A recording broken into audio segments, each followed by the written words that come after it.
বিসমিল্লাহির রহমানির রহিম। প্রিয় দেশবাসী, আসসালামু আলাইকুম।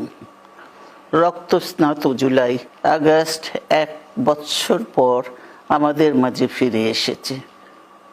দীর্ঘ 16 বছর ফ্যাসিস্টদের নির্মম অত্যাচার, নির্যাতন, গ্রেফতার, হত্যা, খুনের মাধ্যমে গণতন্ত্রকে ধ্বংস করে এবং একদলীয় শাসন ব্যবস্থা চিরস্থায়ী করতে চেয়েছিল আওয়ামী শাসক গোষ্ঠী। ছাত্র জনতার সম্মিলিত অভ্যুত্থানের মধ্যে দিয়ে ফ্যাসিবাদদের পতন ঘটেছে। সুযোগ সৃষ্টি হয়েছে নতুন করে বাংলাদেশকে গড়বার। এই আন্দোলনে যারা শহীদ হয়েছেন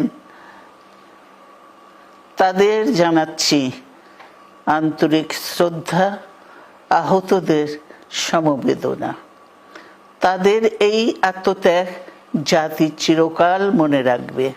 গুম, খুন, বিচার, বহির্ভূত হত্যার শিকার যারা হয়েছেন তাদের তালিকা প্রস্তুত করতে হবে।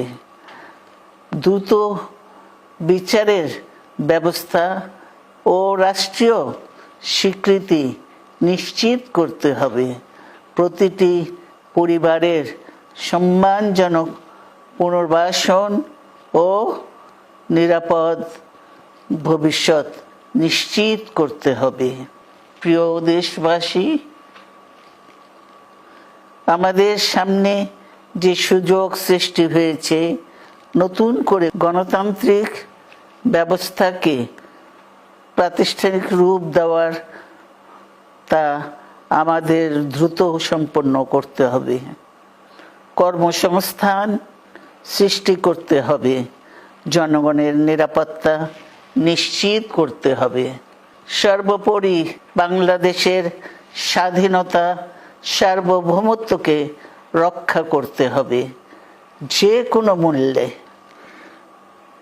বীরের এই রক্তস্রোত, মায়ের অশ্রুধারা যেন বৃথা না যায় তা নিশ্চিত করতে হবে। ঐক্য বজায় রাখতে হবে। আসুন আমরা সবাই মিলে শহীদ জিয়ার স্বপ্নকে বাস্তবায়িত করি কোটি মানুষের নতুন বাংলাদেশের নির্মাণের স্বপ্নকে। আল্লাহ হাফেজ। বাংলাদেশ